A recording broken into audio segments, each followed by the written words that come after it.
পশ্চিমবঙ্গ পরিস্থিতিতে বা পশ্চিমবঙ্গের নির্বাচনের পর যে পরিস্থিতি তৈরি হয়েছে, নির্বাচনে যে ফলাফল হয়েছে, তাতে বিএনপিতে অলরেডি কঠিন পরিস্থিতি শুরু হয়ে গেছে।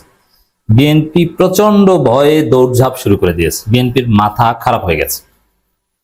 বিএনপি দেশ চালাতে হিমশিম খাবে। বিএনপির আসলে কপাল খারাপ। প্রকৃতি বিএনপির সাথে বিরূপ আচরণ করে। বিএনপি ক্ষমতায় আসার পর পশ্চিমবঙ্গে কেন ক্ষমতার পরিবর্তন হবে, মমতার পরাজয় হলো এবং উগ্র হিন্দুত্ববাদীরা ক্ষমতায় আসলো, এখন তারা সেখান থেকে মুসলমানদেরকে বের করে দিতে পারে এবং তারা বাংলাদেশে এসে আশ্রয় নিতে পারে, একটা অস্থির পরিস্থিতি তৈরি হবে। বিএনপি ক্ষমতা আসার পর বৃষ্টিতে কৃষকদের ধান নষ্ট হয়ে যাচ্ছে, এটা বিএনপির দোষ না, কিন্তু কপাল খারাপ। বিএনপি ক্ষমতা আসার পর ইসরায়েল যুক্তরাষ্ট্র ইরানে হামলা করলো, তারপরে তেল নিয়ে এক হুলস্থুল কাণ্ড ঘটে গেল, যদিও শেষ পর্যন্ত ইরান এবং যুক্তরাষ্ট্র যুদ্ধের একটা সমাপ্তি আমরা দেখেছি, আল্লাহর কাছে শুকরিয়া। তো দর্শক, বিএনপির কপাল খারাপ। তো এই যে শুভেন্দু ক্ষমতায় আসছে বা বিজেপি ক্ষমতায় আসছে পশ্চিমবঙ্গে, এটাও বিএনপির জন্য কপাল খারাপ। বিএনপি যেখানে ভারতের সাথে সম্পর্ক ডেভেলপমেন্টের একটা স্বপ্ন দেখছে, কিছুটা পরিস্থিতির উন্নতিও ঘটানোর কথা বলছে, ভিসা প্রক্রিয়া স্বাভাবিকীকরণ, কিন্তু আপনি চিন্তা করেন অলরেডি গেরুয়া সন্ত্রাসীরা মুসলমানদের উপর আক্রমণ শুরু করেছে এবং পশ্চিমবঙ্গের গোস্তের দোকান, গরুর গোস্তের দোকানের উপর একটা গরুর গোস্তের দোকানের খবর দেখে যে বুলডোজার দিয়ে ভেঙে ফেলেছে এবং মুসলমানরা প্রচন্ড আতঙ্কে আছেন যে তাদের বাড়িঘর বুলডোজার দিয়ে ভেঙে ফেলবে, তারা অসহায় হয়ে পড়বে, তাদেরকে পশ্চিমবঙ্গে থাকতে দেওয়া হবে না, তাদেরকে উৎখাত করা হবে। এবং অলরেডি সরাসরি শুভেন্দু ঘোষণা দিয়েছে যে মুসলমানরা আমাকে ভোট দেয়নি, আমাকে হিন্দুরা ভোট দিয়েছে। এর মানে কি? মুসলমানদেরকে মারো, কাটো, বৈধ, এটার বৈধতা উৎপাদন করেছে এবং নিশ্চিত যে এ ধরনের ঘটনা ঘটবে। এর মানে পুশিনে ঘটনা ঘটবে। ভারত, পশ্চিমবঙ্গ সরকার, সম্ভাব্য সরকার, বিজেপি সরকার, গেরুয়া সন্ত্রাসীরা পশ্চিমবঙ্গের মুসলমানদেরকে পিটিয়ে বাংলাদেশের ভিতরে ঢুকিয়ে দিবে, তাদের বাড়িঘর বুলডোজার দিয়ে ভেঙে বাংলাদেশের ভিতরে ঢুকিয়ে দিবে। তো এটা বিএনপি সরকার টের পেয়েছে যে এটা যে করবে, এতে কোনো সন্দেহ নেই। কারণ অনেক দিনের ক্ষোভ, 15 বছর বললে ভুল হবে। In the history this is first time পশ্চিমবঙ্গে বিজেপির রাজত্ব। 2011 সাল থেকে পশ্চিমবঙ্গে ক্ষমতা ছিল মমতা বন্দ্যোপাধ্যায়, 15 বছর মমতা। তার আগে 30 বছর ছিল বামফ্রন্ট। এর মানে কি? বিজেপি কখনো পারেনি। একসময় কংগ্রেসেরও ভালো অবস্থান ছিল, কিন্তু বিজেপির কোনো ভালো অবস্থান কখনো পশ্চিমবঙ্গে ছিল না।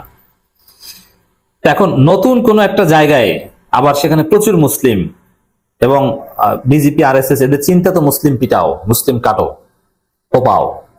মুসলমানদের, ভারতবর্ষ হচ্ছে হিন্দুদের দেশ, ভারতবর্ষ হিন্দুস্থান, হিন্দুদের স্থান, নট মুসলমানদের স্থান।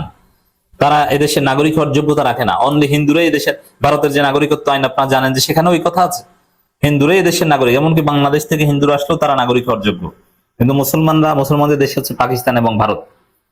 এটা হচ্ছে বিজেপির নীতি আদর্শ এবং রাষ্ট্রীয়ভাবে নীতি আদর্শের প্রতিফলন আমরা দেখি।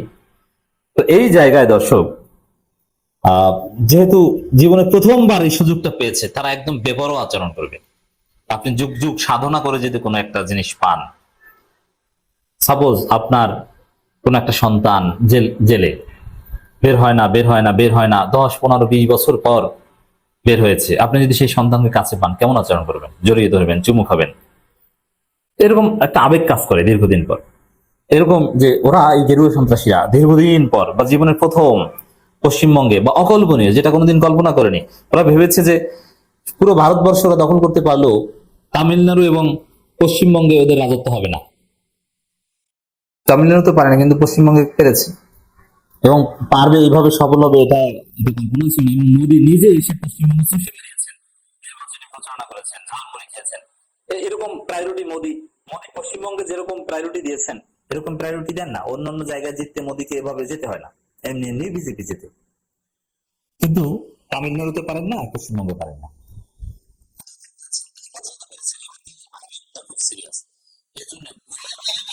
নির্যাতন করবে পশ্চিমবঙ্গে এই গেরুয়া সন্ত্রাসীরা, মোদীর দল, বিজেপি, শুভেন্দুর দল।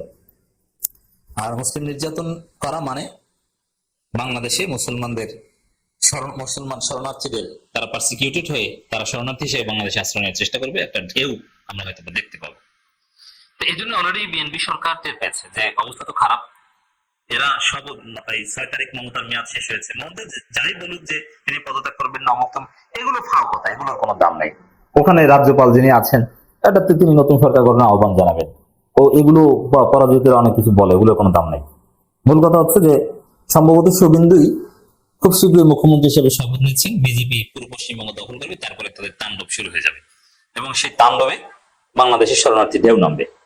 এটা বিএনপি জানে, খলিল রহমান অনেকটা স্বীকার করেছেন, পররাষ্ট্রমন্ত্রীও স্বীকার করেছেন। এখন জরুরি নির্দেশনা দিয়েছে, পুশিন ঠেকাতে সীমান্তে নজরদারি বাড়াতে নির্দেশ স্বরাষ্ট্রমন্ত্রী। বুঝতে পারছেন? এর মানে পুশিন হবে, এখন যাতে পুশিন করতে না পারে এজন্য বিজিবিকে নির্দেশনা দিয়েছে, জরুরি নির্দেশনা। কিন্তু এই নির্দেশনার মাধ্যমে কি আসলে এরকম পুশিন বা শরণার্থী ঢেউ ঠেকানো যায়? যায় না। কিভাবে, কেন ঠেকানো যাবে না এটা একটু বলি। প্রথম কথা হচ্ছে যে হ্যাঁ, সরকার প্রথমে চাইবে যে কেউ যেন এখানে ঢুকতে না পারে, ওরা যেন কেউ কাউকে ঠেলে দিতে না পারে, আমরা সতর্ক থাকবো। কিন্তু না, ওইভাবে যদি ঠেকানো যায় তাহলে এক পর্যায়ে আসতে চাইবে না, কিন্তু এভাবে ঠেকানো যায় না, শরণার্থী এভাবে ঠেকানো যায় না। প্রমাণ, মিয়ানমারের রোহিঙ্গারা যখন আসা শুরু করেছে তখন আওয়ামী লীগ সরকার খুব কঠোর ছিল পুশিনের ব্যাপারে, কোনোভাবে কাউকে ঢুকতে দিতে চায়নি, ফিরিয়ে দিয়েছে। অসহায় গরিব একদম হাত জোর করে অনুরোধ করেছে, প্লিজ আমাদেরকে জায়গা দেন, কিন্তু জায়গা দেয়নি, নৌকা ফিরিয়ে দিয়েছে। না খাওয়া বৃদ্ধ বাবা মাকে কাঁধে নিয়ে এসেছে, তাদেরকে ওখান থেকে সরিয়ে দিয়েছে। এভাবে অনেক কিছুই করেছে, কিন্তু কাজ হয়নি।